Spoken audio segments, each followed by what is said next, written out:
Hi everyone guys. आज हम cover करने वाले हैं जावा 7 से लेके जावा 21 तक जो भी वर्जन अभी तक रिलीज हो चुके हैं उन सब का कंपेयर करेंगे, उन सब के एग्जांपल्स देखेंगे कि हर एक जावा वर्जन में क्या नए फीचर इंट्रोड्यूस किए गए हैं। गाइस, अभी तक जो हमने एक सीरीज़ की थी कोड जावा की जिसमें 27 स्टेप्स में मैंने इंस्टॉलेशन से लेके और जेडीबीसी तक हर एक स्टेप पे पूरी एक सेपरेट वीडियो बनाई है और उसके एग्जाम्पल्स भी हमने करके देखे थे। उसके बाद गाइस, आज हम जावा 7 8 पे देखेंगे कि क्या एग्जांपल्स हैं, 9 10 वगैरह सबको हम डिस्कस करेंगे। एक चीज़ मैं आपको स्टार्टिंग में बता देना चाहता हूँ कि जो भी प्रोग्रामिंग लैंग्वेज अपना वर्जन निकालती है, जैसे जावा हर 6 मंथ्स में एक अपना नया वर्जन निकाल देती है, इसकी लाइफ साइकिल 6 मंथ्स की है। तो जो भी वर्जन प्रोग्रामिंग लैंग्वेज में निकलते हैं उनमें दो तरह की चीज़ें होती हैं कि ये वर्जन LTS है यानी लॉन्ग टर्म सपोर्ट इसका है या जिसका नहीं है। तो जैसे हमारे पास जावा 17 जो अभी तक वर्जन जावा ने निकाला है उसको उन्होंने LTS में रखा है यानी लॉन्ग टर्म सपोर्ट में रखा है। उसके आगे 18 19 20 21 अभी पूरी तरह से फाइनलाइज नहीं है।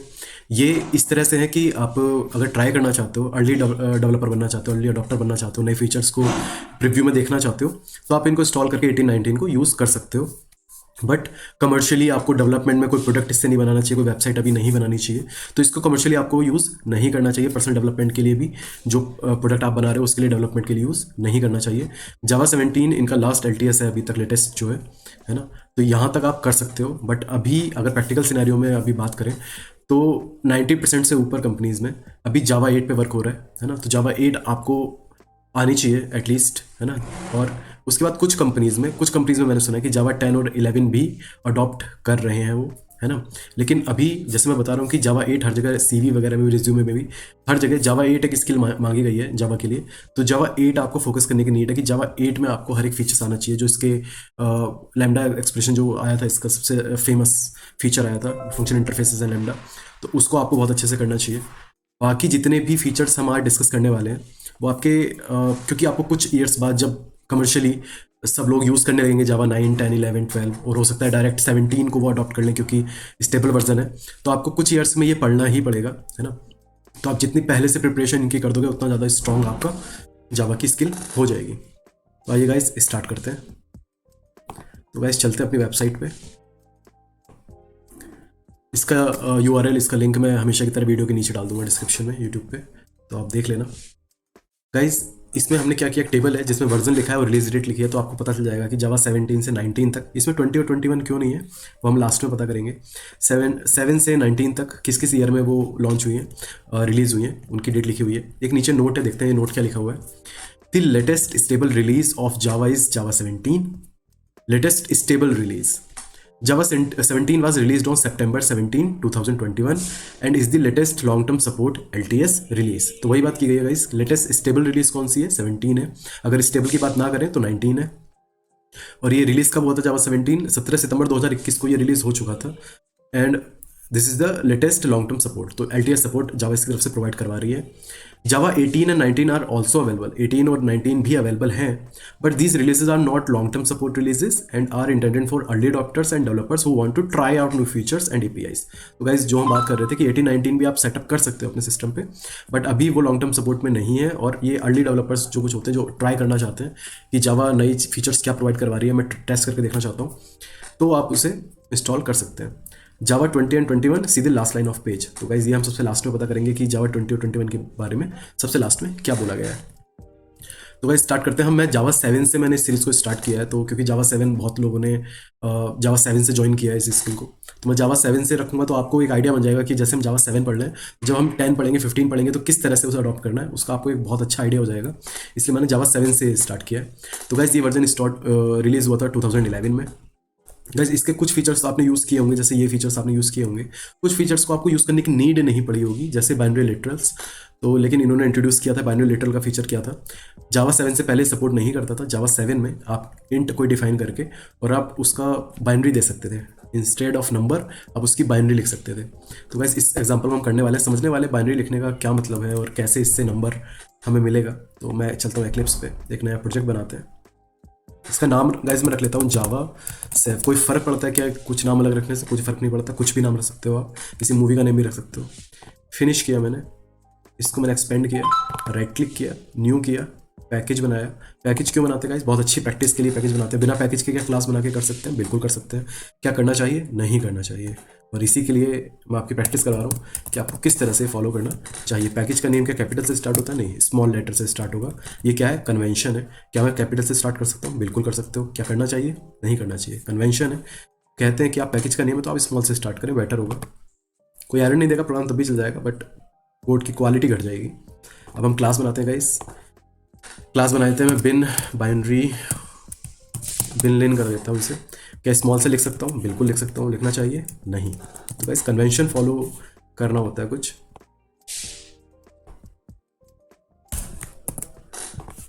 हार्ड रूल नहीं है कि इसके बिना ही फेल हो जाएगा, बट आपको फॉलो करना चाहिए। गाइस सबसे अच्छा तरीका क्या होता है सीखने का किसी भी चीज़ को? कोई टॉपिक और कोड वाइज प्रैक्टिकली हम कर रहे हैं तो कि उसका एक मेथड बना लीजिए उसके लिए अलग, जैसे कि हम बना लिया, मैंने डिफाइन कर लिया क्लास में। अब मैं इस क्लास का एक ऑब्जेक्ट बनाऊंगा। एक बहुत अच्छी प्रैक्टिस है ये। आप जितना कम मेन मेथड में कोड लिखोगे और जितना ज़्यादा मेथड्स में कोड करोगे और मेन मेथड से सिर्फ उन्हें कॉलिंग का काम करोगे, उतना ज़्यादा अच्छा अप्रोच है ये। आपको सब कुछ मेन मेथड में नहीं डाल देना क्योंकि आप एक्चुअल एप्लीकेशन भी जब बनाओगे, एक्चुअल वेबसाइट भी बनाओगे, तो आप मेन मेथड में कम से कम चीज़ें रखते हो। वहाँ से सिर्फ आप कॉल करते हो जो कॉल होना चाहिए।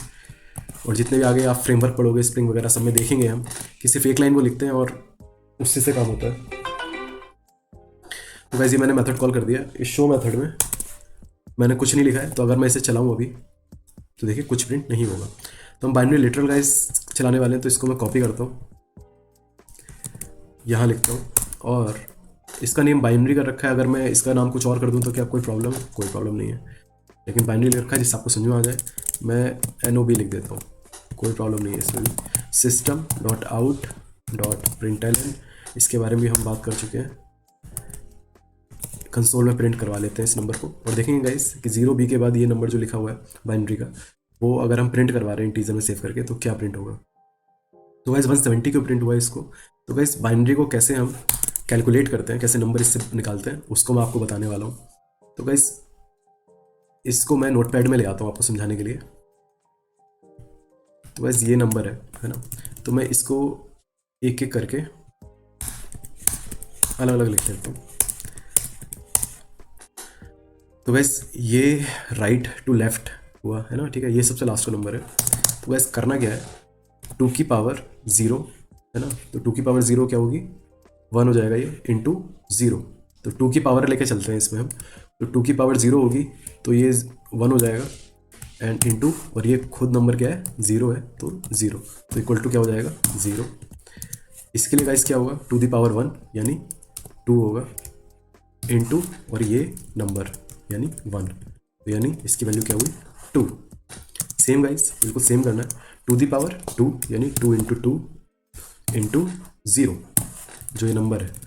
तो हम 2 की पावर बढ़ाते जा रहे हैं कि 2 the power 0, 2 the power 1, 2 the power 2, और फिर मल्टीप्लाई कर रहे हैं उस नंबर से, तो ये हो जा रहा है ये वैल्यू। 2 दी पावर 3 हो रहा है, तो एंड इंटू 1, तो ये हुआ guys 8।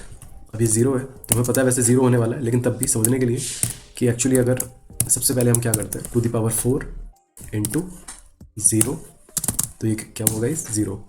Same 2 the power 5 into 1, तो गाइस कितना हुआ ये? 16, 32, 64, तो ये हुआ गाइस 64 हुआ। 0, 1, 2, 3, 4, 5, 4, 8, 16, 32, सॉरी 32 हुआ, एंड 0 है ना, इंटू 0 हो जाएगा, लेकिन तब भी हम समझने के लिए क्या करेंगे, एक इंटू इसमें कर देंगे और ये ओवरऑल 0 हो जाएगा। और गाइस सेम 2 दी पावर 7 हो जाएगा शायद ये, और इंटू 1 जो ये नंबर है। और अगर हम इसे देखें 4, 8, 16, 32, 64, 128, तो गाइस जो भी ये इनका आए हैं वैल्यूज़, इनको हम सम कर देते हैं। तो 128 plus 0 plus 32 plus 0 plus 8 plus 0 plus 2 plus 0। तो गाइस अगर हम इन्हें सबको ऐड करें तो आप देख रहे हैं कि 128 और 128 एंड 32 160 168 एंड 170, तो ये हुआ गाइस 170। और हमारा क्या प्रिंट हुआ था कंसोल में, ये देखिए 170 प्रिंट हुआ था। गाइस एक काम करें, इसे चेक करते हैं कि क्या हम बिल्कुल सही कैलकुलेट कर रहे हैं। हम एक काम करते हैं कि ये जो ज़ीरो था है ना, इसको मैं 1 कर देता हूँ, इस वाले को, तो ये हो जाएगा इधर 1, तो ये हो जाएगा इधर 4, और इसमें ये हो जाना चाहिए 174, राइट, ये हो जाना चाहिए 174। अब अगर मैं इस बाइनरी लिटरल को प्रिंट करवाऊँ तो ये क्या है, 101 101 0 1 1 0 101 0 1 1, तो यहाँ 1 1 1 0। तो गाइस इसको अगर मैं प्रिंट करवाता हूँ तो हमारी कैलकुलेशन के अकॉर्डिंग कितना आ रहा है, 174। तो हम प्रिंट करके देखेंगे क्या ये बाइनरी ठीक से कैलकुलेट हो पा रही है। देखिए 174। तो इस तरह गाइस बाइनरी लिटरल्स यूज़ करते हैं। बहुत ज़्यादा ये यूज़ ऐसे नॉर्मल प्रोग्रामिंग में नहीं होता है, बट जहाँ इनका यूज़ होता है, क्योंकि अगर जावा ने रिलीज़ किया तो इसकी कहीं ना कहीं डिमांड होगी, है ना। बहुत सारी चीज़ें होती हैं जावा में गाइस, हर तरह के प्रोग्राम बनते हैं, सब तरह की वेबसाइट बनते हैं, टेस्टिंग सॉफ्टवेयर्स बनते हैं, डेस्कटॉप एप्लीकेशंस बनती हैं, एंड्रॉइड एप्लीकेशंस मैं खुद बनाता हूँ, तो बहुत सारी चीज़ें बनती हैं। तो अलग अलग जगह से हिसाब से वो देखते हैं कि डिमांड क्या है और किस तरह की हम हेल्प प्रोवाइड करवा सकते हैं डेवलपर्स को। इमेज प्रोसेसिंग में भी, सॉफ्टवेयर में भी यूज़ होता है जावा का, तो उसमें बाइनरी का बहुत ज़्यादा यूज़ होता है। तो इस तरह से उन्होंने ये बाइनरी लिटरल प्रोवाइड करवाया है। तो गाइस ये हमने एग्जांपल कर लिया बाइनरी लिटरल का। दूसरा क्या है guys, improved type in reference. Guys improved type inference का क्या मतलब हुआ, गाइस पहले का एग्जांपल देखते हैं और अभी का एग्जांपल देखते हैं कि दोनों में क्या डिफरेंस हुआ है। तो गाइस एक नई क्लास बना लेता हूँ मैं, बहुत छोटी सी चीज़ है, इतना कुछ बताने के लिए है नहीं इसमें। वैसे आप देख के समझ जाओगे कि हमारे लिखने के लिए ईजी कर दिया है जावा ने, कि आपको लिखने की ऐसी जरूरत नहीं है। जैसे हम पहले ये लिखते थे गाइस, राइट, इंपोर्ट कर लेते हैं, इस सारी क्लास मैंने इंपोर्ट कर ली। तो गाइस पहले क्या करना पड़ता था, अगर कोई मैप बनाना चाहता था तो मैं मैप को डिफाइन करता था कि मैप में की जो होगी वो स्ट्रिंग होगी, और जो उसकी वैल्यू होगी वो लिस्ट होगी इंटीजर्स की या नंबर की लिस्ट होगी। तो यानी कुछ इस तरह से होगा कि मैं लिखूँ कुलदीप, ये की होगी, और इसके लिए जो वैल्यू होगी वो कुछ इस तरह से होगी कि 23 56, है ना, कुछ इस तरह से एक लिस्ट होगी। आप ये मान के चलिए, मैं इसलिए सिर्फ लिख के दिखा रहा हूँ, सिंटैक्स में मत जाइएगा, मैं सिर्फ लिख के दिखा रहा हूँ कि एक टेक्स्ट होगा और एक लिस्ट होगी नंबर्स की। तो यहाँ ये लिखना पड़ता था, है ना। और क्योंकि मैप तो एक इंटरफेस है तो इसका डायरेक्ट ऑब्जेक्ट तो बन नहीं सकता, तो हम इसके जो रेफरेंस हमने बनाया उसमें हैश मैप जो इस क्लास है, जो चाइल्ड क्लास है, तो उसका ऑब्जेक्ट इसमें इनिशिएट करवा रहे हैं। हम देख चुके हैं ये चीज़ एनिमल और डॉग के एग्जांपल में, कि एनिमल अगर कोई नया बनाना चाहें तो डॉग्स का उसमें ऑब्जेक्ट क्रिएट करवा सकते हैं, इंस्टेंशिएट करवा सकते हैं।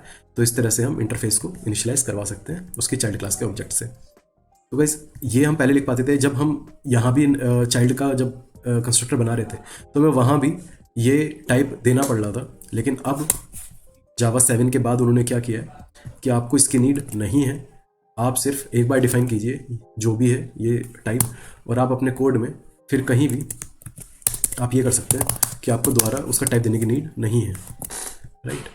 तो आप इस तरह से वो लिख सकते हैं। लेकिन पहले आपको क्या था, आप ये भी कर सकते थे, मैं सिर्फ लिख के दिखा रहा हूँ आपको ये चीज़।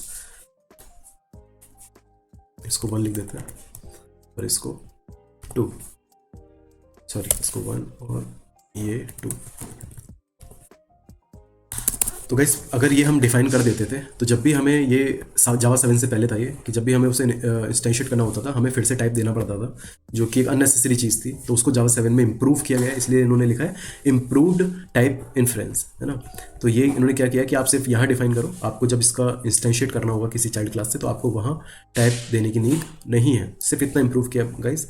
ये कोडिंग में करते हुए बहुत ज़्यादा हेल्पफुल होता है, बाकी इसका कुछ ज़्यादा एडवांटेज, कुछ अलग एडवांटेज ऐसा कुछ नहीं है, लेकिन ये हमें कोडिंग में हेल्प करता है, तो उसके लिए उन्होंने इस सिंटैक्स को इम्प्रूव किया है।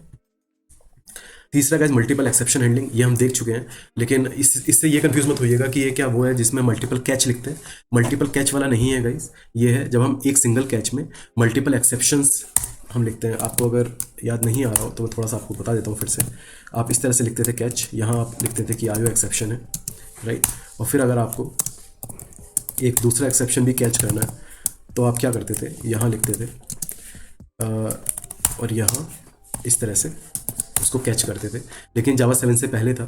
अभी ये क्या होता है कि अब आप ऐसे लिख सकते हो कि आप अलग अलग ना लिख के, अगर आप मल्टीपल ट्राई में आपने कुछ ऐसा कोड लिखा है जिसके लिए एक्सेप्शन आ सकता है अलग अलग तरह का, तो आपको सिर्फ यहाँ एक पाइप लगाना है और आप एसक्यूएल एक्सेप्शन दे सकते हो। तो आप इस तरह से ये जावा 7 में दे सकते हो। पहले आपको मल्टीपल कैच सिर्फ लिख सकते थे आप, अगर अलग अलग एक्सेप्शन आपको कैच करने थे, लेकिन अब आप एक कैच में मल्टीपल एक्सेप्शन हैंडलिंग कर सकते हैं। तो ये गाइस ये भी डेवलपर्स की हेल्प के लिए है कि आप एक ही उसमें ये चीज़ें कर सकते हो, आपको अलग अलग कैच लिखने की नीड नहीं है। इसका भी एग्जांपल हमने इन दोनों के एग्जांपल एक्चुअली करके देखे कई बार। ऑटोमेटिक रिसोर्स मैनेजमेंट गाइस, इसकी भी हमने बात की थी। जैसे जावा 7 से पहले क्या होता था कि अगर आप कोई रिसोर्स लेते थे, रिसोर्स हम किसे कहते हैं गाइस, नॉर्मली रिसोर्स उसे कहते हैं जब आप कोई ऐसा क्लास का ऑब्जेक्ट बनाते हैं जो या तो किसी अदर सिस्टम से कम्युनिकेट कर रहा हो या जैसे आपके ही सिस्टम से कम्युनिकेट कर रहा हो। जैसे आप फाइल कोई पिक कर रहे हो या फाइल क्रिएट कर रहे हो, फोल्डर क्रिएट कर रहे हो, तो आप एक अलग सिस्टम से एक दूसरे इंटरफेस से आप एक्सचेंज कर रहे हो चीज़ें, तो उसे हम रिसोर्स कहते हैं। जैसे बफर रीडर हमारे रीड करने का मतलब है किसी भी फाइल को या किसी भी स्ट्रीम को। तो हमें पहले क्या करना होता था कि अगर हमने डिफाइन किया बफर रीडर, तो आपको फाइनली वो लगा के और उसे क्लोज करना होता था ऐसे। लेकिन गाइज अब जावा 7 के बाद उन्होंने इस चीज़ को इम्प्रूव किया है कि आपको इस तरह से हर बार फाइनली लिख के उसे क्लोज करने की नीड नहीं है। आप सिर्फ एक काम करो कि ट्राई के पैरामीटर में आप ये पूरी चीज़ दे दो जो भी आप रिसोर्स का इनिशियलाइजेशन असाइनमेंट करवा रहे हो, और हम खुद उसे, आपको फिर फाइनली लिखने की नीड नहीं है, आप सिर्फ अपना कोड करो और आपको ये लिखने की नीड नहीं है फाइनली। और हम इसे जब आपका वर्क कंप्लीट हो जाएगा, जब ट्राई पूरा एग्जीक्यूट हो जाएगा, तो हम BR को खुद क्लोज कर देंगे। तो गैस ये इन्होंने इम्प्रूव किया है, अगेन डेवलपर की हेल्प के लिए किया है कि हमें बार बार अलग से फाइनली लिख के BR क्लोज करने की या फिर कोई भी इस तरह का ऑब्जेक्ट क्लोज करने की नीड ना पड़े। तो इन्होंने यहाँ देखिए वही किया है कि ट्राई के अंदर आपने उस चीज़ को ले लिया और वो खुद उसको क्लोज कर देगा। आपको क्लोज करने की एक्सटर्नल नीड, कोड लिखने की नीड नहीं है। अब आते हैं गाइस जावा 8 पे। गाइस जावा 8 में जो सबसे फेमस हमारा फीचर, जो सबसे ज़्यादा यूजफुल रहा, वो रहा लैम्डा एक्सप्रेशंस। लैम्डा एक्सप्रेशंस क्या होते हैं गाइस, हमारे पास कुछ ऐसे इंटरफेसेस होते हैं जिसके अंदर हमारा सिंगल मेथड होता है, तो उसको लिखने का एक शॉर्टकट तरीका लैम्डा एक्सप्रेशन हमें देता है। वो इंटरफेसेस हो सकता है कि जावा में पहले से हो, जो हमें प्रोवाइडेड होते हैं। जैसे मल्टी थ्रेडिंग में हमने पढ़ा था रनेबल इंटरफेस, उसके अंदर हमारा रन मेथड था, एक सिंगल मेथड, तो वो एक फंक्शनल इंटरफेस था। तो गाइस पहले मैं आपको दिखाता हूँ, एक नया प्रोजेक्ट क्रिएट करते हैं, जावा 8 ए लिख देते हैं, फिनिश करते हैं। पहले मैं आपको दिखाऊंगा कि जब लैम्डा एक्सप्रेशन नहीं था तो कोड कैसे लिखा जाता था, और लैम्डा एक्सप्रेशन को यूज़ करके वो कोड कैसे लिखा जा सकता है।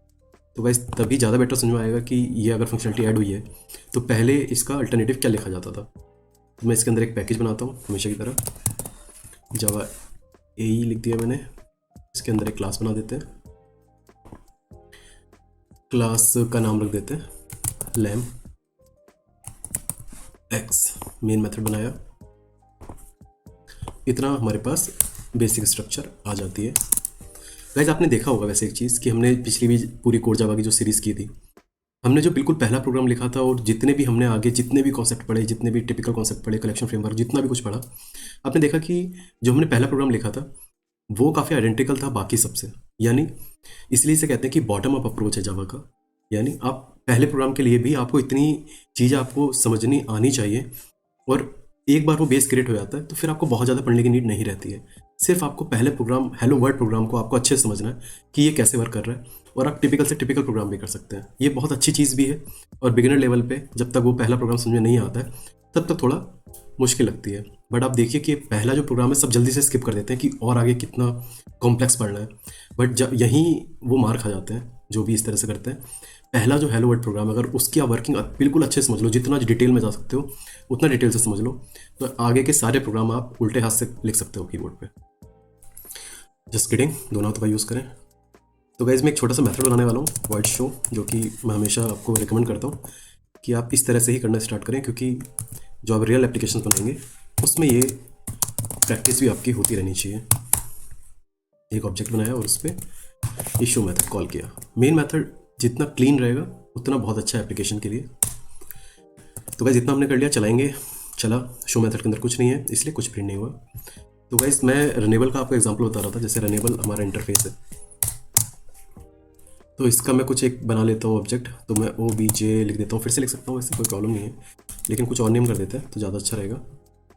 इसका नाम कर देते हैं KOP, राइट। और गाइस मैं इसकी इम्प्लीमेंटेशन देने वाला हूँ, तो हम यहीं इसकी इम्प्लीमेंटेशन दे सकते हैं। और ये किस तरह की क्लास हुई, अगर यहाँ हम ऐसे क्रिएट कर रहे हैं तो कंस्ट्रक्टर के आगे ये हमारा हुआ अनोनिमस क्लास, है ना। ये भी हमने नेस्टेड क्लासेस में पढ़ा था, किस तरह भी एक क्लास दे सकते हैं जिसका कोई नेम हमने नहीं दिया है, सिर्फ हमने क्या किया है, एक क्लास बनाई है इस इंटरफेस के लिए जिसका कोई नेम नहीं है ना। तो यानी हम सिर्फ इंटरफेस डायरेक्टली यूज़ नहीं कर रहे हैं, हम एक्चुअली इंटरफेस के रेफरेंस में एक क्लास को जो अनोनिमस है, जिसका कोई नेम हमने नहीं दिया है, उसको हम इंस्टेंशिएट कर रहे हैं ना। करेक्ट। तो अनोनिमस का हमने ये रन मेथड को ओवरराइड कर लिया है। इसके अंदर कुछ लिख देते हैं गाइस, तो जब ये मेथड चले हमें पता चल जाए कि ये चला है एक्चुअली। तो मैं यहाँ हेयर लिख देता हूँ।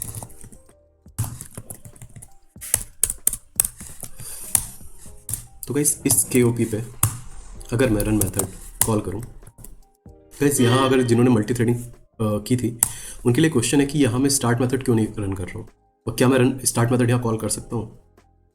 आपके पास 3-5 सेकेंड है सोचने के लिए। गाइस अगर आपका आंसर ये था कि हम स्टार्ट मेथड कॉल करना चाहिए, स्टार्ट मेथड ही कॉल होता है, तो आप सही भी हैं और गलत भी हैं। एक्चुअली आपको स्टार्ट मेथड ही हमेशा कॉल करना चाहिए, क्योंकि जब आप स्टार्ट मेथड कॉल करते हैं तो एक CPU से नई थ्रेड प्रोग्राम पकड़ता है और उस पर फिर एग्जीक्यूशन करता है। लेकिन यहाँ आप स्टार्ट मेथड कॉल नहीं कर सकते हैं, क्यों? क्योंकि यहाँ स्टार्ट मेथड है ही नहीं। स्टार्ट मेथड किसके अंदर होता है, थ्रेड क्लास के अंदर होता है गाइस, है ना। तो मैं यहाँ सिर्फ आपको दिखा रहा हूँ कि कैसे आप लैम्डा एक्सप्रेशन के थ्रू किसी फंक्शनल इंटरफेस की इम्प्लीमेंटेशन लिख सकते हो, है ना। लेकिन जब आप मल्टी थ्रेडिंग करेंगे तो आप क्या करोगे एक्चुअली, यहाँ पहले मैं ये लिख देता हूँ, लेकिन हम एक्चुअली क्या करते हैं, थ्रेड क्लास का ऑब्जेक्ट बनाते हैं, IOP लिख दिया मैंने, और इसके कंस्ट्रक्टर में इस KOP को दे देते हैं। KOP क्या है, रनेबल इंटरफेस का ऑब्जेक्ट है। अब इस पे हम IOP पे स्टार्ट मेथड कॉल कर सकते हैं। ऐसे हमें करना चाहिए। जब तक आप थ्रेड का ऑब्जेक्ट पे स्टार्ट मेथड कॉल नहीं करोगे, वो रनेबल इंटरफेस का जो भी मेथड है, रन मेथड, वो अलग थ्रेड बना के एग्जीक्यूट नहीं करेगा। अगर हम इसे नहीं करते हैं और रन मेथड डायरेक्टली कॉल करते हैं तो मल्टी थ्रेडिंग नहीं होगी। उसी थ्रेड पे जिस पे प्रोग्राम हमारा चल रहा है, CPU के जिस थ्रेड पे चल रहा है उसी पे ये चल जाएगा। तो मुझे अभी यही दिखाना है सिर्फ कि कैसे फंक्शनल इंटरफेस को, जिसके अंदर सिर्फ एक मेथड है, उसके अंदर लैम्डा कैसे कर सकते हैं। अभी जो मैं दिखा रहा हूँ ये लैम्डा से पहले का था, तो इसे चला देते हैं। पहले सेव नहीं किया था, हेयर मेथड हो गया। गाइस अब मैं दिखाने वाला हूँ कि लैम्डा एक्सप्रेशन के बाद आप इसे कैसे लिख सकते हैं। तो गाइस मैं एक दूसरा ऑब्जेक्ट बना रहा हूँ।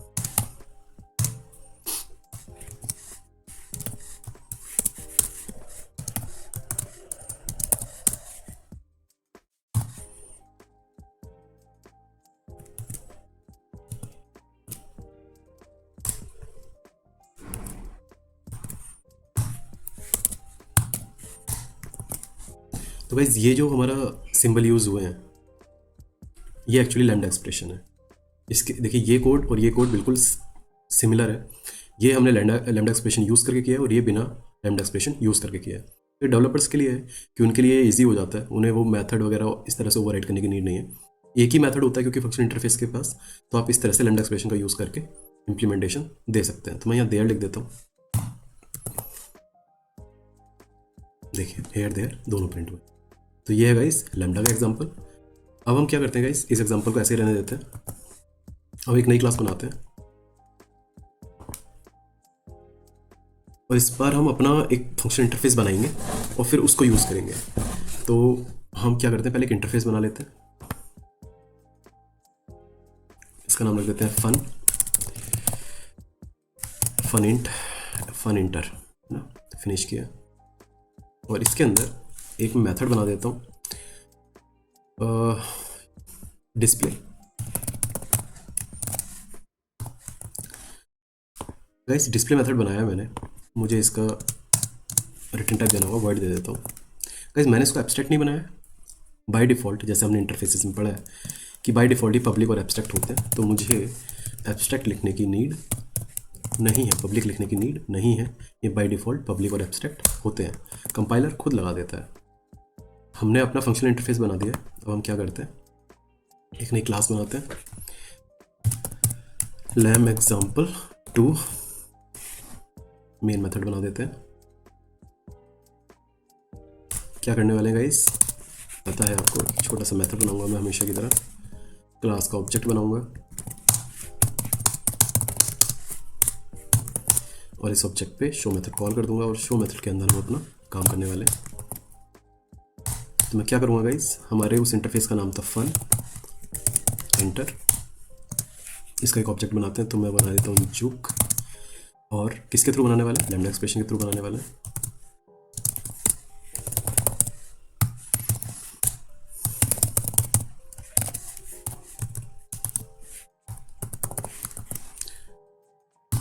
गाइस अगर मैं ये ब्लॉक ना दूं तब भी आप ये कॉल कर सकते हो, लेकिन मैं ब्लॉक हमेशा बनाता हूँ। एक्चुअली ब्लॉक बनाने का पर्पज़ क्या होता है, जब आप ब्लॉक बनाते हो तो आप उसमें मल्टीपल स्टेटमेंट दे सकते हो, जैसे आपने ये दिया आप और दे सकते हो, और मैनेजेबल दिखता है ये, है ना। अगर हम इसे हटा देते हैं इन ब्लॉक्स को, देखिए आप भी कॉल कर सकते हैं बट ये मैनेजेबल नहीं दिखता है, आप कंफ्यूज हो सकते हैं। तो मैं हमेशा रिकमेंड करता हूँ कि आप हमेशा मल्टीपल स्टेटमेंट जब भी इंक्लूड करें आप एक ब्लॉक हमेशा बनाएं, राइट। अब गाइस इसको हम करते हैं रन। कौन सा मेथड था उसके अंदर, देखिए डिस्प्ले मेथड था, और डिस्प्ले मेथड को मैंने ओवरराइड कर दिया है। कैसे किया यहाँ तो लिखा ही नहीं है, यही लैम्डा एक्सप्रेशन है कि आपको इस तरह से लिखने की नीड नहीं है, आप जस्ट ऐसे कॉल करेंगे और सी हेयर वैसे ये हमारा है लैम्डा एक्सप्रेशन। तो हमने दो एग्जांपल किए। पहले एग्जांपल में हमने क्या किया था कि ऑलरेडी जो हमारे फंक्शनल इंटरफेसेस हैं हमने उसको लैम्डा एक्सप्रेशन के थ्रू यूज़ करके देखा था, और दूसरा हमने क्या किया, खुद से फंक्शनल इंटरफेस बनाया और फिर उसको लैम्डा एक्सप्रेशन के थ्रू हमने यूज़ करके देखा। और सिंपल है गाइस, कोई इसमें कॉम्प्लेक्सिटी नहीं है, बट ये काफ़ी यूज़फुल है, इंटरव्यूज़ में काफ़ी पूछा जाता है। Stream API. The Stream API is a set of methods that allow you to perform operations on collections of data in a functional style. For example, the following code is used the Stream API to find the first even number in a list. वह इसको हम कर लेते हैं copy. वैसे stream के बारे में हमने जाना था, स्ट्रीम क्या होता है, कंटिन्यूस फ्लो ऑफ डेटा होता है। जो भी हमने पीछे पढ़ा था सब यूज़ होने वाला है, और अगर आप भूल भी गए तो कोई प्रॉब्लम नहीं है, हम करेंगे अभी और आगे एग्जांपल और आपको रिमाइंड होता जाएगा, टेंशन नहीं लेनी है आपको। तो एक क्लास बनाते हैं, इसका नाम रख देते हैं एक्सट्रीम। मैं हमेशा इस तरह के अजीब नाम लेता हूँ जिससे आपको कभी ये ना सोचें कि सिमिलर नेम ही रखने होते हैं क्या, थोड़े सेंसफुल नेम रखने होते हैं, बट ज़रूरी नहीं कि आप जिस जो टॉपिक लिख रहे हैं उसी की क्लास आपको बनाना है, ये कोई हार्ड रूल नहीं है। तो हम क्या करने वाले हैं, जल्दी से एक मेथड बनाएंगे, क्लास का ऑब्जेक्ट बनाएंगे। क्लास का ऑब्जेक्ट क्यों बनाते हैं गाइस, हम डायरेक्टली मेथड कॉल कर दें, उसके लिए फिर हमें इसे स्टैटिक बनाना होगा। स्टैटिक को फिर हम यहाँ से डायरेक्टली कॉल कर सकते हैं, लेकिन स्टैटिक तब बनाना चाहिए जब आप यूनिक प्रॉपर्टी दे रहे हो क्लास की। मैक्सिमम आपको क्या करना होगा, एक ऑब्जेक्ट के लिए मेथड बनाते हो क्लास में आप और उस पर कॉल करते हो। तो ये हमने किया। अब जो हमने वहाँ से कॉपी किया है इसको हम कॉपी कर लेते हैं, जो भी हमारे पैकेजेस हैं उनको हम कर लेते हैं इंपोर्ट, क्योंकि ये क्लासेस उनके अंदर है। तो हम बोल देते हैं कि जावा यूटिल पैकेज के अंदर जो भी ये है उनको हम कर लेते हैं, या फिर यूटिल पैकेज को पूरा कर लेते हैं, तो हमें बार बार नहीं करना पड़ेगा। तो गाइस क्या कर रहा है ये देखिए, हमने एक लिस्ट बनाई है ना, ये इंटरफेस है हमें पता है, और ये हमने एक लिस्ट बनाने का शॉर्टकट तरीका है arrays.asList से, और इसमें हमने नंबर इनिशियलाइज किए हैं 1 2 3 4 5। ठीक है, एक हमने लिस्ट बनाई है, उसके अंदर हमारे नंबर है 1 2 3 4 5, परफेक्ट। अब हमने क्या किया है, जैसे कि यहाँ लिखा हुआ है find the first even number in A list. तो इवन नंबर को फाइंड करने का ये स्ट्रीम हमने बनाया, देखिए ये वाला फर्स्ट इवन। और इस स्ट्रीम पे आप इस तरह के मेथड यूज़ कर सकते हैं, फिल्टर, फाइंड फर्स्ट। तो कलेक्शंस पे बहुत सारे मेथड, बहुत सारे ऑपरेशंस आप स्ट्रीम एपीआई के थ्रू कर सकते हैं, बहुत ही ज़्यादा यूज़फुल रहा है ये। हम पहले से रन करके देखते हैं, देखिए फर्स्ट इवन नंबर हमारा 2 आ गया। तो इस तरह से आप देखेंगे कि स्ट्रीम के पास बहुत सारे मेथड हैं इस तरह के, जिस तरह का आपको चाहिए कि अब कुछ मैक्स निकालना है, फाइंड कुछ करना है, फाइंड फर्स्ट करना है, रिड्यूस करना है ना, बहुत सारे जिस तरह के आपको चीज़ें चाहिए, जैसे काउंट करना है कुछ, तो स्ट्रीम के पास आपको मैक्सिमम हर तरह के मेथड आपको मिल जाएंगे।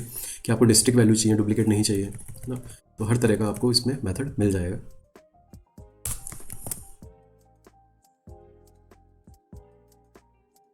अब हम आते हैं गाइस थर्ड पे। थर्ड क्या था हमारा? In a Java, a method reference is a way to refer a method without actually invoking it. Method reference can be used to pass methods as argument to other methods or to construct new functions from existing method. Confuse होने की need नहीं है, एक example हम करने वाले हैं, इसका पूरा एग्जांपल है तो हम इसको कॉपी करने वाले हैं। फिलहाल हम क्या करते हैं गाइस, एक नई क्लास बना लेते हैं और सिर्फ उसके अंदर की चीज़ देख लेते हैं। तो मैं मेथड रेफरेंस करके कुछ बना देता हूँ। मेथड रेफ, मेन मेथड बनाया। Very good practice. आपको यही याद हो जाना चाहिए कि मेन मेथड को आपको क्लीन रखना है। जितना क्लीन रखेंगे उतना ज़्यादा समझ में आएगा। अच्छे डेवलपर की पहचान क्वालिटी कोड लिखना।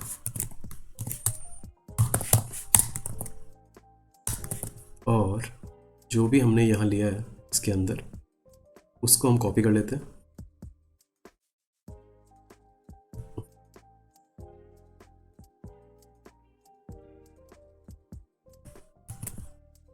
और शो मेथड के अंदर पेस्ट कर देते हैं। पैकेज के लिए बोलेगा तो इंपोर्ट कर देते हैं यूटिल पैकेज को जल्दी से।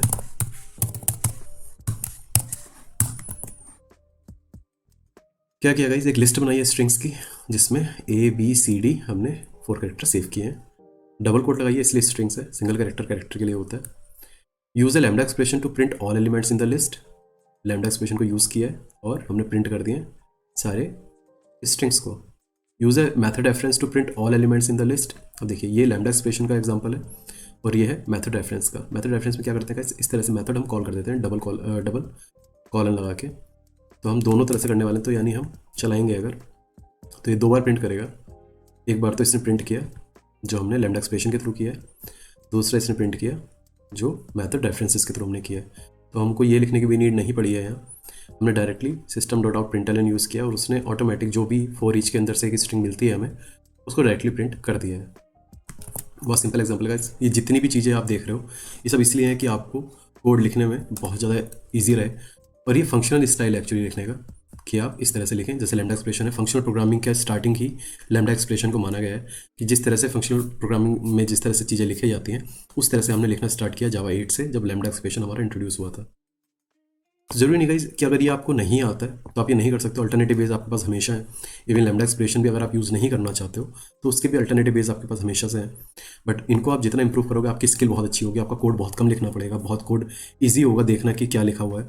तो ओवरऑल कोड की लाइन्स बहुत कम हो जाएंगी, बहुत फास्ट चलेगा। तो ये सारे फ़ायदे डेवलपर्स को होते हैं जब वो कोड लिखते हैं, इस सब नॉलेज के बेस पे।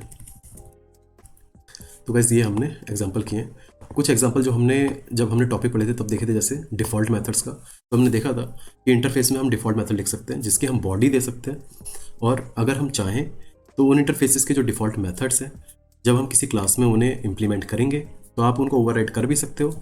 अगर नहीं करोगे तो आप डायरेक्टली यूज़ कर सकते हो। तो इसलिए डिफ़ॉल्ट मेथड दिए गए थे हमारे।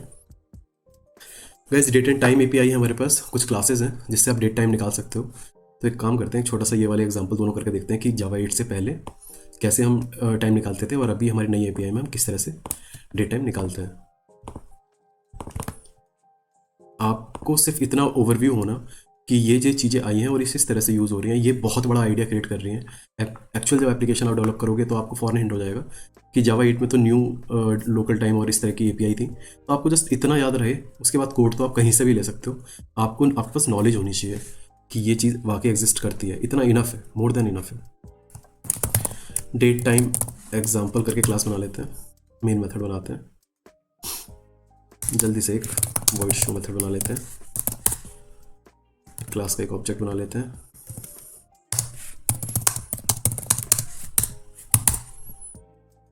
और ऑब्जेक्ट पे शो मेथड कॉल कर देते हैं।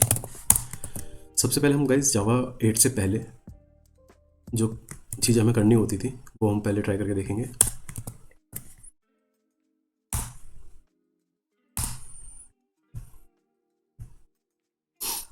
इंपोर्ट कर लेते हैं। गाइस देखिए आप डेट में आपके पास 2 जगह से आता है कि ये 2 पैकेजेस में डेट क्लास है।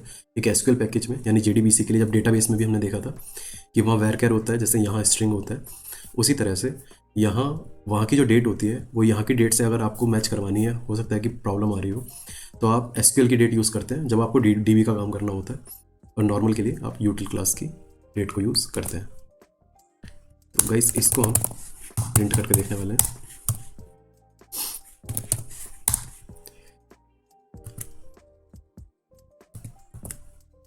चलाते हैं, देखिए इस तरह से निकल आया। अब हम देखने वाले हैं कि क्या इन 4 लाइंस को जावा 8 की क्लासेस से हम कितने कम उसमें लिख सकते हैं और कितना इजी उसे यूज़ करना होगा।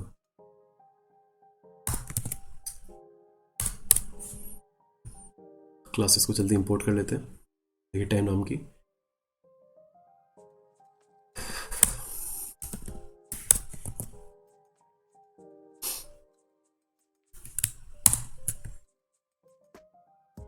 डेट हम पहले बना चुके हैं तो डेट 2 कर देते हैं इसको।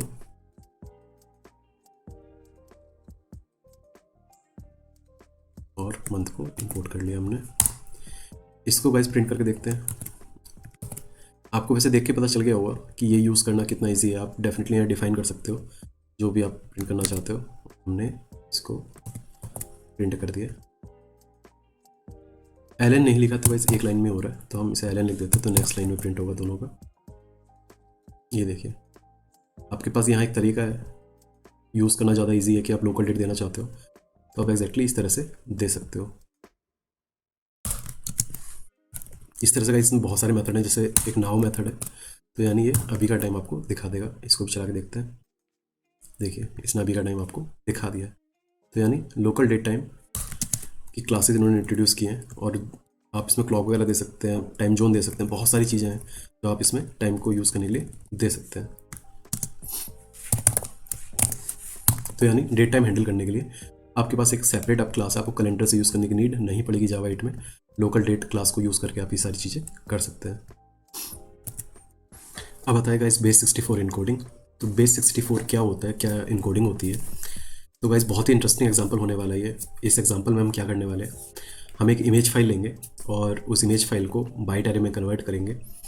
लेकिन हम चाहते हैं कि हम उसे ऐसे एक फॉर्मेट में कन्वर्ट कर दें जो हम एक टेक्स्ट में कन्वर्ट कर दें उस इमेज को, और फिर हम उस टेक्स्ट को अगर हम किसी को देंगे या फिर किसी और क्लास में उसे यूज़ करते हैं स्ट्रिंग को, तो उसको उससे हम वापस वो इमेज गेट कर लें, उससे हम बाइट अपने वापस गेट कर लें। हर एक इमेज का हर एक चीज़ जो भी फाइल होती है, किसी भी तरह का डेटा होता है, वो सब कुछ बाइट में कन्वर्ट होता है। बाइट में क्या होता है, 8 बिट होते हैं और बिट हमारे कंप्यूटर सिस्टम एग्जीक्यूट करते हैं।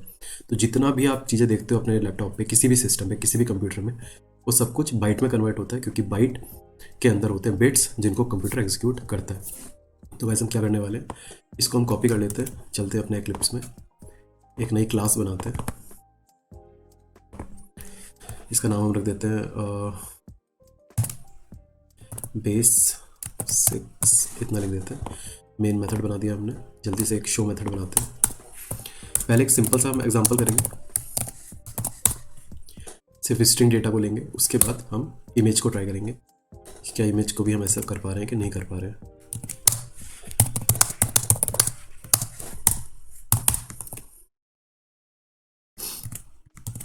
शो मेथड कॉल किया तो हम क्या करने वाले हैं, एक स्ट्रिंग बना लेते हैं नेम, उसके अंदर कुछ डेटा रख देते हैं। कुलदीप लिख दिया मैंने। अब मैंने क्या किया, मैं इसको इनकोड करने वाला हूँ पहले, तो इनकोडेड स्ट्रिंग लिख देते हैं। बेस 64 क्लास को हम इंपोर्ट करने वाले हैं।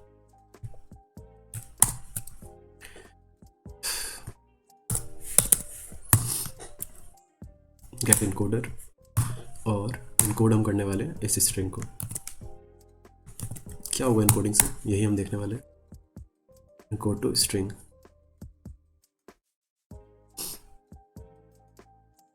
यस। तो गाइस जैसे मैंने बताया था हमें बाइट्स में चाहिए, तो हम इससे हम बाइट कैसे गेट कर सकते हैं। हमारे पास स्ट्रिंग में मेथड होता है गेट बाइट्स का। बाइट में कन्वर्ट कर लिया, इनकोड कर दिया। गाइस मैं क्या करने वाला हूँ, मैं दोनों को प्रिंट करके पहले दिखाने वाला हूँ कि किस तरह की इनकोडिंग के बाद हमारा डेटा दिखने वाला है। तो पहले तो मैं नेम प्रिंट कर लेता हूँ सिंपल, और अब मैं प्रिंट करने वाला हूँ जो मैंने इसी डेटा को इनकोड करके बनाया है। तो देखिए गाइस कुलदीप हमने प्रिंट किया था, लेकिन इसको जब मैंने बेस 64 से इनकोड किया है तो क्या हुआ है, ये डेटा हमारा बन गया है। इसको आप किसी को देंगे तो वो डिकोड करके वापस कुलदीप गेट कर सकता है। कैसे, आइए वो भी करके देख लेते हैं। तो मैं एक स्ट्रिंग बनाता हूँ, डिकोड str लिख देता हूँ, और क्या करने वाला हूँ, सेम क्लास को यूज़ करूँगा, गेट डिकोडर यूज़ करूँगा और डिकोड कर देंगे इस स्ट्रिंग को जो हमने इनकोड की है।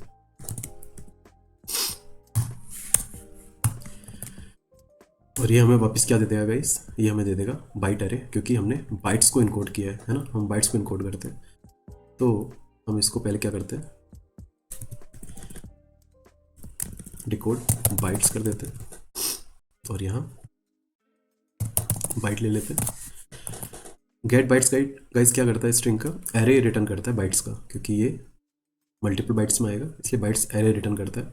तो यहाँ से जो हमें मिलने वाला है वो भी क्या मिलने वाला है, ये मिलने वाला है ना। अब हम क्या करते हैं, स्ट्रिंग एक बनाते हैं, नाम रख देते हैं नेम डिकोडेड, और हमने जाना था कि स्ट्रिंग को बनाने के और भी तरीके हैं, इसमें किया था, और अब इसको हम प्रिंट करने वाले हैं।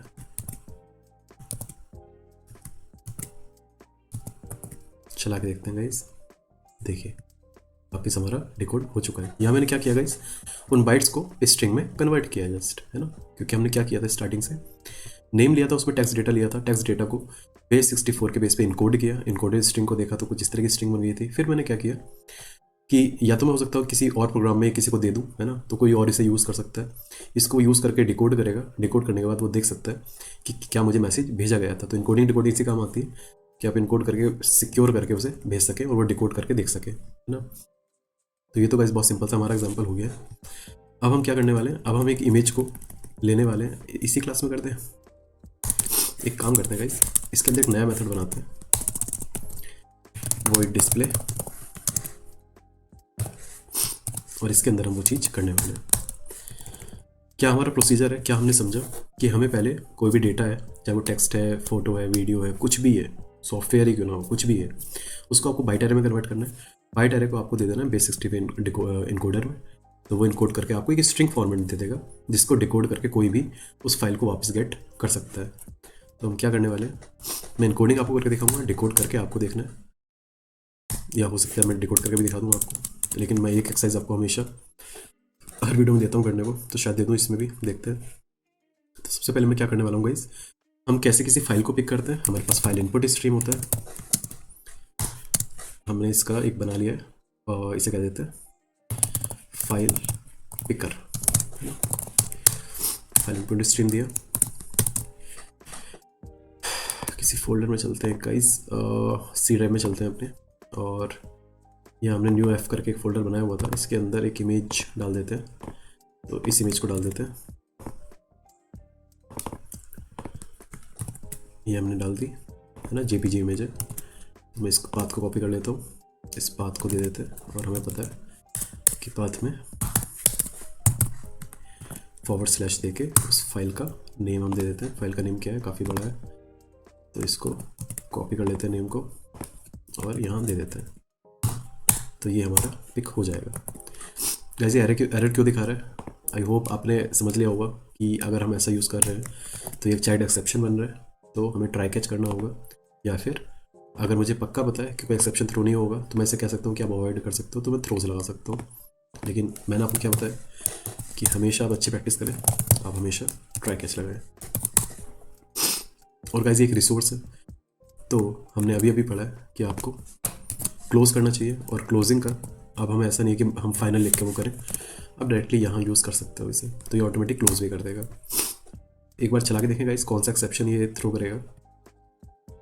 डिस्प्ले मेथड को मैंने कॉल नहीं किया है, क्योंकि हमें यहाँ लिखना होगा कि कौन सा exception, file not found exception आता है, वैसे हमें पता है तो उसको हम कैच कर लेते हैं।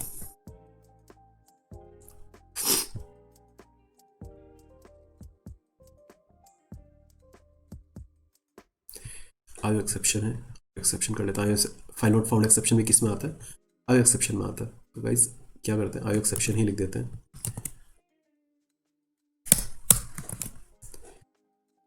अब हम क्या करने वाले हैं, इनपुट आउटपुट एक्सेप्शन, फाइल को पिक करना, फाइल को ड्रॉप करना, जितने भी फाइल के रिलेटेड होती हैं इनपुट आउटपुट एक्सेप्शन में आती है।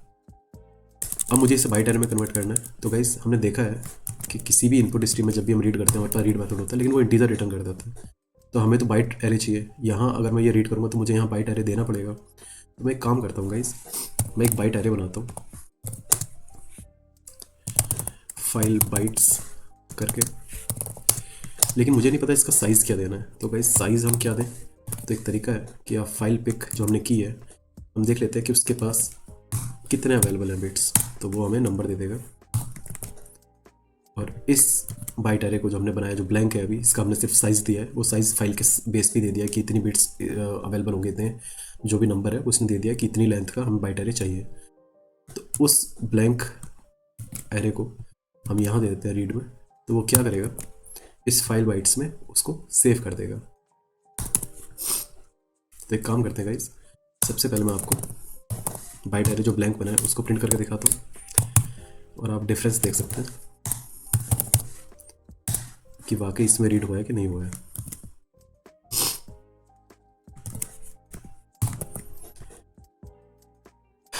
मेथड तो कॉल नहीं किया गाइस हमने, है ना। तो हम क्या करते हैं, ऑब्जेक्ट पे जाते हैं और जो भी मेथड हमने क्लास में बनाया उसको कर देते हैं कॉल। शो मेथड को हटा देता हूँ क्योंकि ऊपर वाला एग्जाम्पल हम देख चुके हैं। तो देखिए इसने सिर्फ ये इसका मेमोरी एड्रेस प्रिंट कर दिया है। इसको और अच्छी तरह से करें गाइस प्रिंट।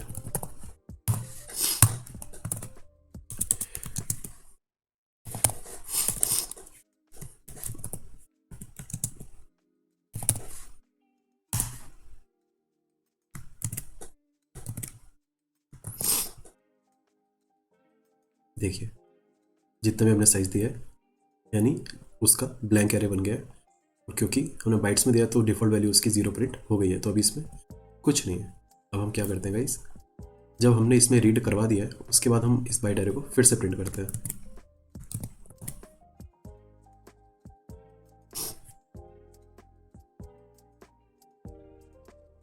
हैंग हो गया गाइस, और हमने यहाँ प्रिंट एलन नहीं लगाया। एक सेकंड देना, काफ़ी बड़ी फाइल हमने पिक कर ली है तो सिस्टम थोड़ा, नेक्स्ट लाइन में हम प्रिंट करवाएंगे।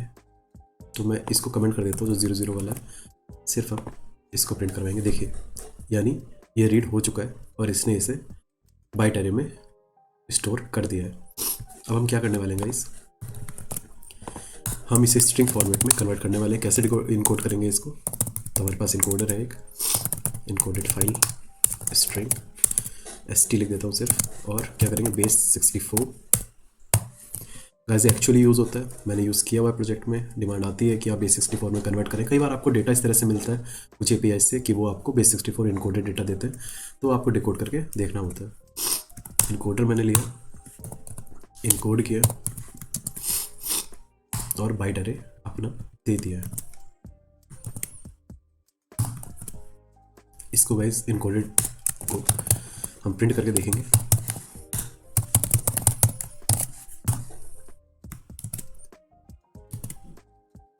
इनको हम हटा देते हैं जिनको हम ट्राई कर चुके हैं। तो गाइस कुछ इस तरह से जो इमेज है वो अगर हम इनकोडेड फॉर्म में देखें तो कुछ इस तरह की वो चीज़ बनती है। ये आपकी इनकोडेड फाइल है स्ट्रिंग फॉर्मेट में। इसको आप, इस स्ट्रिंग को अगर आप किसी को देंगे तो उसको क्या करना होगा, सिर्फ इस स्ट्रिंग को लेके, वो स्ट्रिंग में सेव कर सकता है, इस स्ट्रिंग को लेके, और वो अगर डिकोड करेगा तो उसको वो फाइल मिल जाएगी। तो गाइस एक कमाल का एग्जांपल करते हैं, इसके अंदर एक नई क्लास बनाते हैं, उसके अंदर ये स्ट्रिंग को हम लेंगे और इससे हम फाइल बना के देखेंगे कितना एक्साइटिंग होगा। तो हम बेस डिकोड कर देते हैं। पहले कोई क्लास बनाई तो नहीं हमने, ऐसी नहीं बनाई है, और मेन मेथड बना देते हैं। हाँ वहाँ भी कर सकते हैं बिल्कुल, लेकिन मैं चाह रहा हूँ कि जो इसका रियल पर्पज़ है कि आप इनकोड डिकोड करते हैं तो आपको कहीं सेंड करना होता है या तो DB में सेव करना होता है स्ट्रिंग फॉर्मेट में, जिससे आप फाइल को वापस कभी ले सकें।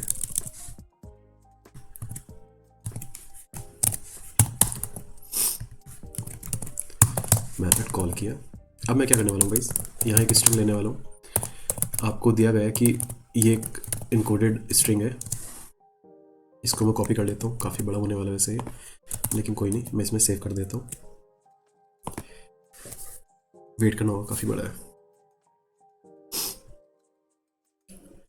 और अगर हम लास्ट में चले तो इतना हो गया, ये पूरा सेव हो गया।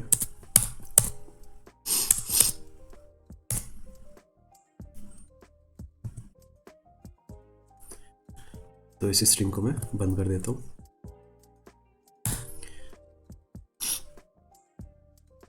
अब हम क्या करने वाले हैं गाइस, अब हम सबसे पहले बेस 64 से डिकोड करेंगे, गेट डिकोडर, एंड डिकोड क्या करना है, स्ट्रिंग को करना है। आप तो कुछ भी लेके जस्ट आप ये दोगे तो समझ जाएगा कि आप कौन सा कंस्ट्रक्टर यूज़ कर रहे हो, कौन सा पैरामीटर यूज़ कर रहे हो।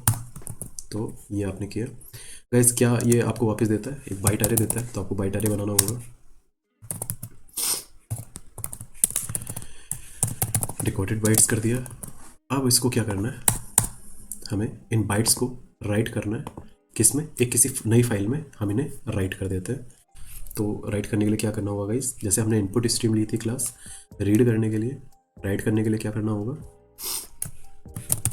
फाइल आउटपुट स्ट्रीम ले लेते हैं, एक इसका ऑब्जेक्ट बनाते हैं और राइटर राइट रेट लिख देते हैं, और इसी पाथ पे एक नई फाइल बना देते हैं गाइस।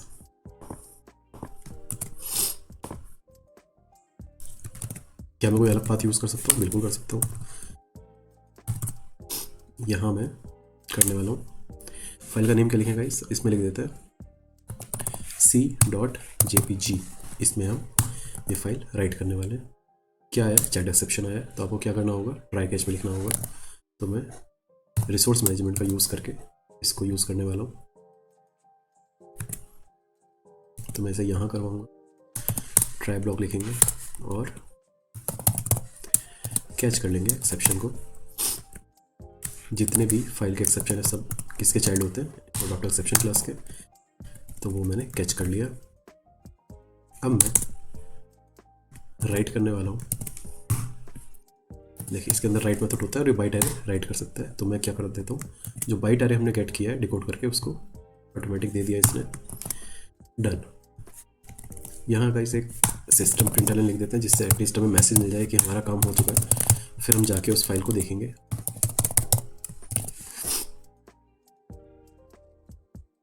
सिर्फ डन लिख देते हैं, डन। हमने इस मेथड को कॉल कर दिया था, नीचे कर दिया होगा, वैसे कर दिया है। इसको हम चलाया, input byte array has incorrect ending byte at, हमने कुछ गलत कॉपी किया वहाँ से, इसको चला के देखते हैं। सेलेक्ट ऑल किया, हमने शायद कुछ मिस कर दिया है, कोई नहीं, हम दोबारा पेस्ट करने वाले हैं सेम स्ट्रिंग को। मैं इसे चलाता हूँ, डन, ठीक है। यानी जो मैंने बैक स्पेस पिछली बार दबाया था उससे फाइल का कुछ पार्ट मुझसे इरेज हो गया होगा यहाँ, है ना, जिसकी वजह से वो एरर दिखा रहा था। अब मैंने राइट कर दिया, डन आ गया। अब मैं देखता हूँ क्या उस फोल्डर में सी नाम की इमेज बनी है, ये देखिए बन गई है। तो इसको मैं ओपन करके देखता हूँ, देखिए सेम इमेज हमारी आ गई है। आप इसका साइज़ भी देखेंगे गाइस, तो बिल्कुल सेम साइज़ है ना, कितने किलोबाइट्स में, 2306 तो गाइस इस तरह से आप किसी भी फाइल को, किसी भी डेटा को आप कन्वर्ट कर सकते हैं, इनकोड कर सकते हैं स्ट्रिंग फॉर्मेट में, उसको आप रीयूज़ कर सकते हैं और उससे फाइल कभी भी ले सकते हैं। तो ये आपका एक इनकोडिंग का एग्जाम्पल हुआ। अगला हम देखते हैं, स्ट्रीम का हमने एग्जाम्पल ऑलरेडी देख लिया है। स्ट्रीम में कुछ बहुत सारे नए मेथड्स फिर टाइम टू टाइम ऐड किए जा चुके हैं, तो इसका एग्जाम्पल हम ऑलरेडी ऊपर देख चुके हैं। स्ट्रीम जावा 8 से अवेलेबल हुआ है, जावा 8 से पहले ये अवेलेबल नहीं था, नॉट एप्लीकेबल। अब गाइस स्टार्ट करते हैं हमारा जावा 9। गाइस जावा 8 तक अभी जो हमारा करेंटली चल रहा है और आने वाले काफ़ी टाइम तक अभी जावा 8 के फीचर्स ही यूज़ होते रहेंगे। जो नेक्स्ट वर्जन यूज़ होगा जहाँ तक वो जावा 9 या 10 या 11 हो सकता है, बट मेरी ऐसे मानना है कि आई थिंक जावा 17 जो लॉन्ग टर्म सपोर्ट जिसको मिल चुका है, जावा कह चुका है कि इस पे लॉन्ग टर्म सपोर्ट है हमारा। आई थिंक अब जो मूव होंगे नेक्स्ट वो हो सकता है कि बहुत सारी कंपनीज जावा 17 पे डायरेक्टली जंप कर जाएँ। और आपको भी जावा 17 को जब आप इंस्टॉल करें, नया वर्जन ट्राई करना चाहते हैं, ऐसा नहीं कि 9, 10, 11 एक एक करके आपको करना चाहिए। जावा 17 आप कर लो, जितने भी फीचर्स होंगे बाकी प्रीवियस वर्जन के वो उसमें अवेलेबल होंगे ऑलरेडी। तो गाइस जावा 9 में क्या है, हमारा एक प्राइवेट मेथड्स भी हमारे इंट्रोड्यूस हुए हैं। इंटरफेसेस में गाइस हम ऑलरेडी बात कर चुके हैं कि हमने डिफ़ॉल्ट मेथड्स बनाए, प्राइवेट मेथड्स भी बनाए। तो प्राइवेट मेथड क्या होते हैं, इंटरफेसेस के अंदर ही हम प्राइवेट मेथड्स बना देते हैं, लेकिन जो प्राइवेट होते हैं उन्हें तो हम कॉल नहीं कर पाते, तो इनको यूज़ कैसे करेंगे। तो आइए हम एक एग्जांपल करते हैं। तो गाइस जावा 8 मेरा इंस्टॉल्ड है करंटली, लेकिन मैं आपको सिंटैक्स करके दिखा देता हूँ एक बार कि एक्चुअली होता क्या है। जावा 9 एक्स करके लिख देते हैं, फिनिश किया। तो गाइस सपोज कीजिए आपने एक डिफ़ॉल्ट मेथड यहाँ बनाया है, हम तो प्राइवेट का एग्जांपल कर रहे हैं, लेकिन ज़रूरी है कि यहाँ एक हमने डिफ़ॉल्ट मेथड बनाया है, इसका एक रिटर्न टाइप वॉइड लिख देते हैं और इसके अंदर हमने इम्प्लीमेंटेशन दे दी। लेकिन वेट, हम इंटरफेसेस में तो एब्स्ट्रैक्ट मेथड लिखते हैं, एब्स्ट्रैक्ट मेथड जब लिखते हैं डिफ़ॉल्ट जब हटा के लिखेंगे तब आप इसकी बॉडी नहीं दे सकते, लेकिन अगर आप डिफ़ॉल्ट लिख रहे हैं तो इम्प्लीमेंटेशन दे सकते हैं। हमने ये एग्जाम्पल इंटरफेसेस में ऑलरेडी देख चुके हैं।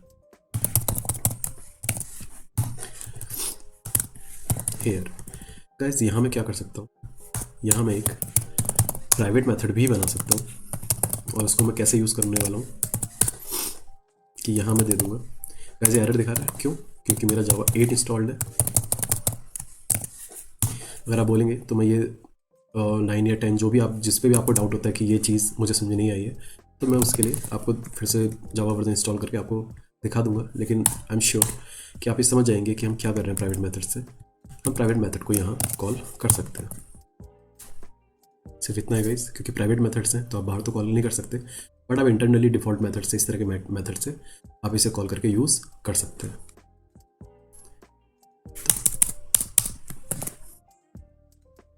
तो जो आपने डिस्प्ले मेथड में लिखा था, जो प्राइवेट बनाया था, कि आप यहीं लिख सकते हैं, लिख सकते हैं, लेकिन वही मेरा अप्रोच बताने का तरीका होता है कि आपको हर एक पर्पस को छोटे छोटे मेथड्स में डिवाइड कर लेना चाहिए, फिर आपको यूज़ करना चाहिए। तो इसके लिए इन्होंने प्राइवेट मेथड इंट्रोड्यूस करवाए हैं, बहुत सिंपल है। ट्राई विद रिसोर्सेज ऑलरेडी हम देख चुके हैं कि रिसोर्सेज को, तो इन्होंने ये कुछ एनहेंसमेंट करते रहते हैं, हर एक चीज़ को इम्प्रूव करते रहते हैं, तो ये आप यहाँ भी यूज़ कर सकते हो। आप अपनी तरफ से भी कुछ ऐसी क्लास बना सकते हो जो कोई फाइल पिक कर रहा हो, कुछ कस्टम क्लास आपने बना दी है ना, तो उसको भी आप यहाँ रिसोर्स में देके यूज़ कर सकते हो। जावा 9 से पहले क्या था, जैसे फाइल इनपुट स्ट्रीम में ऑलरेडी एक क्लास बनी हुई है, आप सिर्फ उसको यहाँ दे पाते थे, लेकिन फिर उन्होंने ऐसा भी किया कि आपने एक क्लास बनाई है, उसमें आपने इनहेरिट कर लिया फाइल इनपुट स्ट्रीम को, तो इनपुट स्ट्रीम को तो सारी चीज़ें आपकी क्लास में आ गई हैं, तो आप अपनी क्लास को यहाँ रिसोर्स में देके फिर उसको मैनेज करवा सकते हो। फैक्ट्री मेथड्स कुछ क्रिएट हुए हैं म्यूचुअल लिस्ट के, जैसे आप ये लिख सकते हो लिस्ट बनाने के लिए लिस्ट और ऑफ करके 1 2 3, इससे आपको नंबर की लिस्ट बन जाएगी। पहले जावा 9 से पहले हमने देखा भी था कि हम एरेज डॉट एज लिस्ट करके लिस्ट बना रहे थे, इसकी नीड नहीं है, आप लिस्ट पे डायरेक्टली ये चीज़ कर सकते हो। इसके अलावा guys collection dot to array method introduce किया है इन्होंने, तो लिस्ट डॉट टू एरे करके आप इस तरह से नई स्ट्रिंग का एरे बना सकते हैं। पहले आपको क्या करना पड़ता था, आपको सिंटेक्स के साथ मैंने इसलिए इसमें दिया है जिससे आप देख के समझ जाए कि अच्छा पहले जो ऐसे करना पड़ता था वो आप ऐसे कर सकते हो। तो इन सब के एग्जांपल्स गाइस आप कर सकते हो। जे शेल है गाइस, एक नया शेल ऐड हुआ है। शेल किसी स्क्रीन को कहते हैं, जैसे हमारे टर्मिनल विंडो होती है वैसे ही, जैसे एंगुलर में अगर आपने देखा हुआ तो उसकी भी एक टर्मिनल विंडो होती है, तो जे शेल भी हमारे पास है, जावा एक अपना टर्मिनल है, तो उसमें आप बहुत सारे फंक्शन परफॉर्म कर सकते हो। HTTP गाइस जब हम एडवांस जावा पढ़ेंगे, जब हम HTTP कॉल्स करेंगे, तो उसमें हम देखेंगे कि हमारे पास जावा 9 में ये HTTP 2 क्लाइंट हमारा इंट्रोड्यूस हुआ है, तो डायरेक्टली इस तरह से क्रिएट कर सकते हो। अल्टरनेटली हमारे पास HTTP क्लाइंट था, लेकिन ये 2 इन्होंने इंट्रोड्यूस किया है कुछ एडवांस फंक्शनलिटी के साथ। मॉड्यूल्स इसमें ऐड हुए हैं गाइस, तो ये अभी प्रीव्यू में है वैसे अभी भी, लेकिन जावा 17 तक इसे फाइनलाइज कर दिया था इन्होंने। जिस तरह से इस पैकेज में क्लासेस वगैरह बनाते हो, वैसे आप मॉड्यूल्स भी बना सकते हो, एक एक्स्ट्रा लेयर दे सकते हो कि आप ये क्लासेस हैं ये आप इन मॉड्यूल्स में इंट्रोड्यूस कर सकते हो, जैसे पैकेजेस में करते थे, पैकेजेस के अंदर फिर आप अभी मॉड्यूल्स भी अलग से क्रिएट कर सकते हो, उसमें आप इस तरह से क्लासेस डिफाइन कर सकते हो।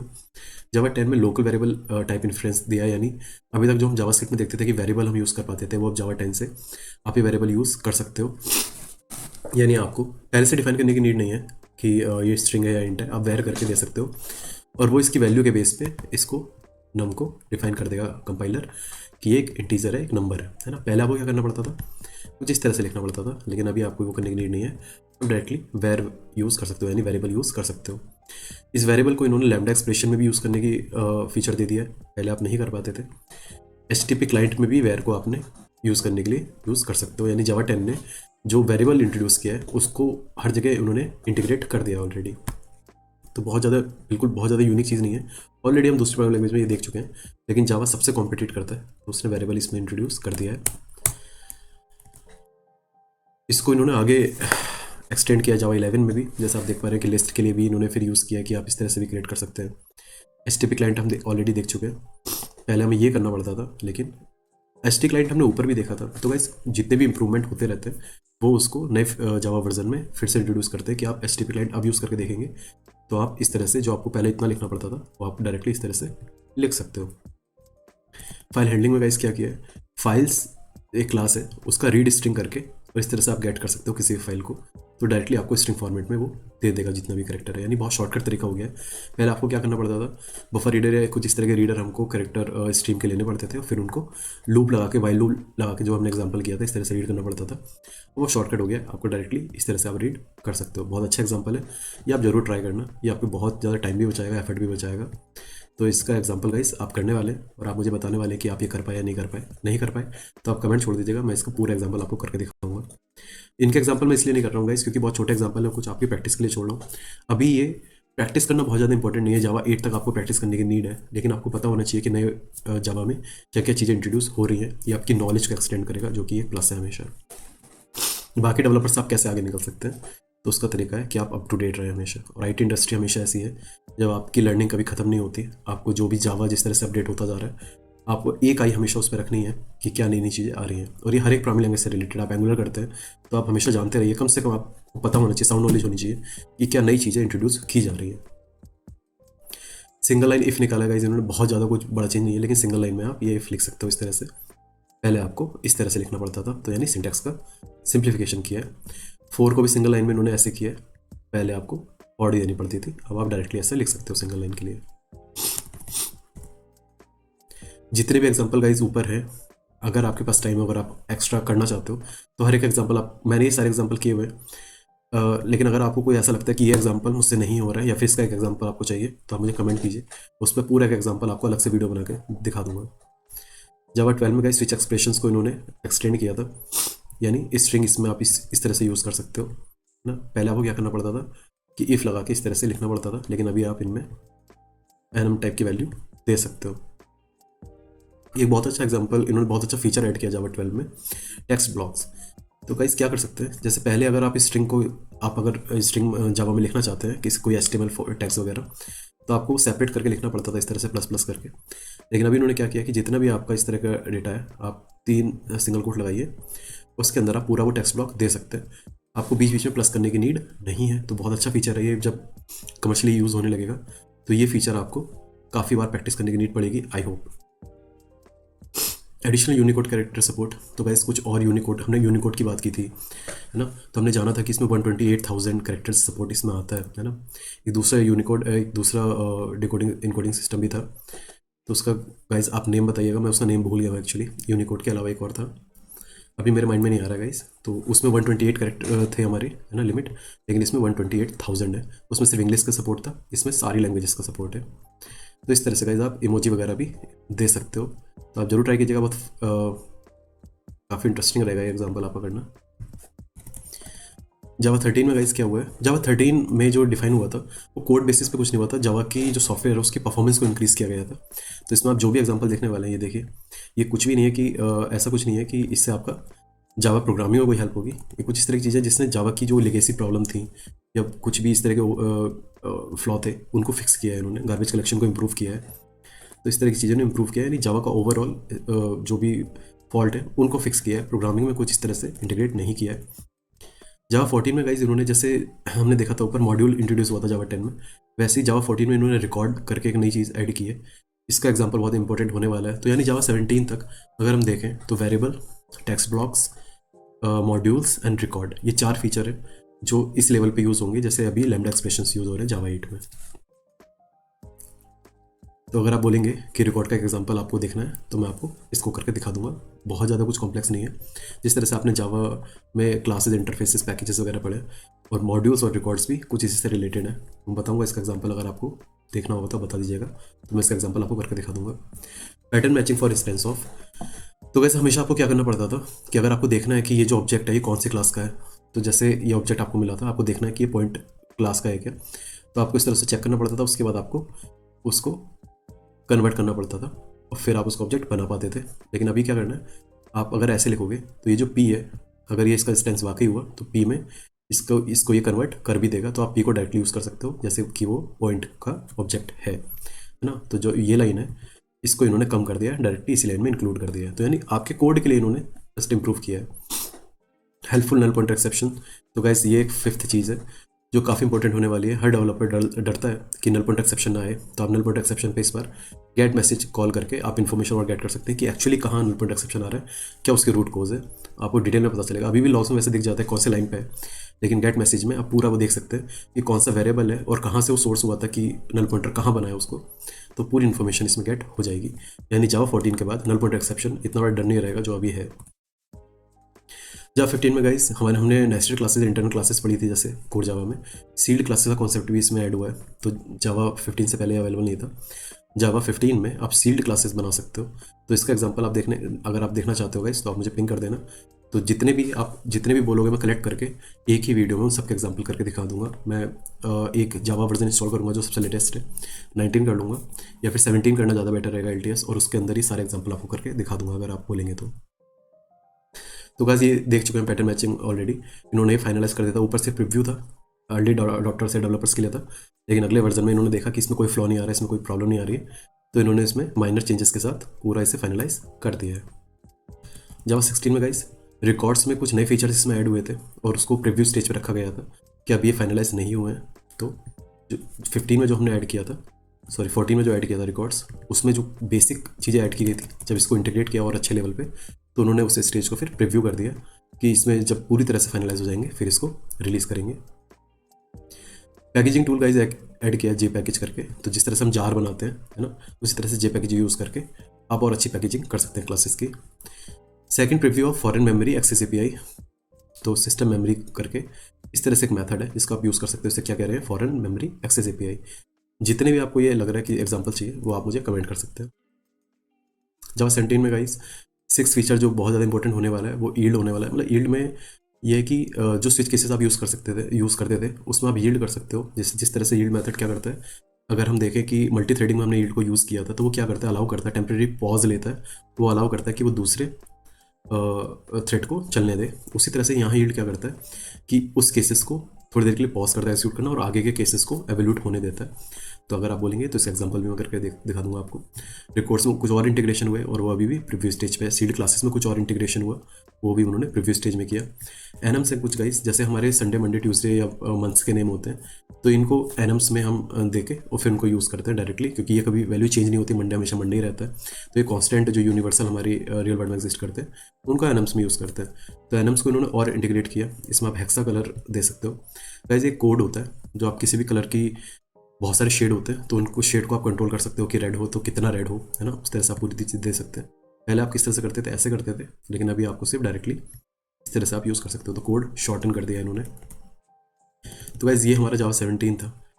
ये जो हमारा नेक्स्ट वो होने वाला पॉइंट होने वाला है इंस्टॉलेशन का, वो जावा 17 होने वाला है। जो भी आप मुझे बोलोगे कमेंट में कि इसका एग्जांपल आप करके दिखा दीजिए, मैं जावा 17 इंस्टॉल करके वो सारे एग्जांपल आपको एक वीडियो में करके दिखा दूंगा। इसके बाद जो जावा 18 और 19 है, ये अभी पूरी तरह से फाइनलाइज नहीं हुए हैं, या लीड डेवलपर्स के लिए हैं। रिकॉर्ड्स को इधर फाइनलाइज कर दिया गया है, एग्जाम्पल भी दिया गया है। सीड क्लासेस को भी इन्होंने कर दिया है। पैटर्न मैचिंग जो भी था उसमें कुछ और इंटीग्रेट किया है और इसको प्रीव्यू स्टेज में रखा है। कोड के बेस पे तो आपको सेम लग रहा होगा, लेकिन इसमें कुछ एडवांस इन्होंने चीज़ें ऐड की है, इसलिए इसे अभी प्रीव्यू स्टेज पे रखा है। फॉरेन मेमोरी एक्सेस जो ऊपर देखा है हमने, वो इंक्यूबेटिंग में डाला है अभी इन्होंने। तो मेमोरी सेगमेंट इस तरह से बना के लोकेट नेटिव किया है। नेटिव जो भी चीज़ें होती हैं गाइस, फॉरेन और नेटिव का एक्चुअली प्रोग्रामिंग में क्या मतलब है कि अगर आप C या C++ या दूसरी लैंग्वेजेस के जो भी मेथड्स की अगर हम बात करते हैं इस प्रोग्रामिंग लैंग्वेज में लाने की जावा में, या किसी भी प्रोग्रामिंग लैंग्वेज में, दूसरी प्रोग्रामिंग लैंग्वेज के जो भी मेथड्स हम कॉल करते हैं उन्हें कहते हैं कि फॉरेन मेथड्स हैं, है ना, फॉरेन जगह से आए हैं। तो और अगर वो ओल्ड प्रोग्रामिंग लैंग्वेजेस हैं और उनकी हम लाइब्रेरी यूज़ कर रहे हैं तो उसे नेटिव भी कह सकते हैं। तो नेटिव और फॉरेन इंटरचेंजेबली यूज़ कर दिया जाता है। जावा 19 में गाइस हमने देखा रिकॉर्ड्स एनएम्स जो हमने एनहेंस किए थे उसको इन्होंने फाइनलाइज करके कुछ और चीज़ें उसमें ऐड की हैं। गाइस जावा 20 और 21 में हमने ऊपर लिखा था कि लास्ट लाइन में आप जानेंगे क्या है, it going to be released in March 2023 and September 2023 respectively, stay tuned. तो गाइस जैसे ये लॉन्च होते हैं इसके कोई नए फीचर्स आते हैं उसको हम देख लेंगे। तो गाइस अभी तक हमने देखा कि जावा 8 के बाद जितने भी हमने एग्जांपल देखे हैं सब इतना ज़्यादा इंपॉर्टेंट नहीं है, लेकिन अगर कुछ एक ओवरव्यू में बात करें तो जावा 8 के बाद हमारे पास प्राइवेट मेथड्स इंटरफेसेस में जो इतने ज़्यादा यूज़फुल नहीं है अगर हम देखें तो। लेकिन कुछ चीज़ें जैसे आई थिंक ये काफ़ी हेल्पफुल रहेगा, कोड शॉर्ट करेगा। इसके अलावा मॉड्यूल्स इसके अंदर है जो काफ़ी हाईलाइट होने वाला है। मॉड्यूल्स के अलावा वेरिएबल्स हमने ऑलरेडी बात कर ली है कि काफ़ी इंपॉर्टेंट होने वाला है, तो मॉड्यूल्स, वेरिएबल्स, दो फीचर जो हमारे हुए जो काफ़ी चलने वाले हैं। उसके बाद फाइल हैंडलिंग गाइस, ये बहुत ईजी होने वाला है, तो फाइल हैंडलिंग का जो एनहेंसमेंट हुआ है वो काफ़ी यूज़फुल होगा। 3 टेक्स्ट ब्लॉक्स गाइस, काफ़ी ज़्यादा हाईलाइट रहने वाला है फीचर में, तो ये 4 अभी तक हमारे हो गए हैं जो काफ़ी यूज़फुल रहेंगे। जावा 13 में गाइस अगर कोई ये नया फीचर ऐड नहीं करते प्रोग्रामिंग से रिलेटेड, जावा 13 मुझे नहीं लग रहा है कि कमर्शियली कोई ज़्यादा यूज़ करने वाला है। जावा 14 में गाइस बहुत अच्छा इन्होंने फीचर ऐड किया था रिकॉर्ड का, तो रिकॉर्ड काफ़ी यानी 5 रिकॉर्ड यूज़ होने वाला है। नल पॉइंट एक्सेप्शन के जो मैसेजेस हैं वो काफ़ी हेल्पफुल रहेंगे इस चीज़ को ओवरकम करने के लिए, तो यानी 6। Sealed classes 7।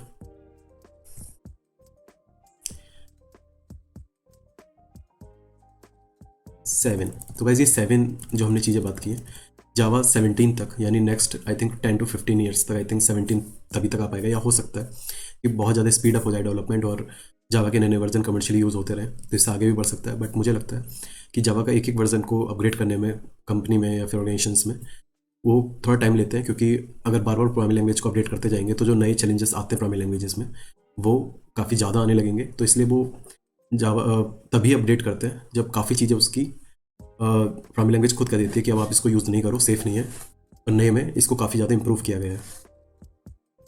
तो यानी जावा 17 अगर आप कर लोगे तैयार अपना, तो ये 7 चीज़ें जो हमने अभी बात की है, ये अगर आप प्रिपेयर कर लेते हो तो आगे के बहुत सारे ईयर्स आपके बहुत आराम से जाने वाले हैं।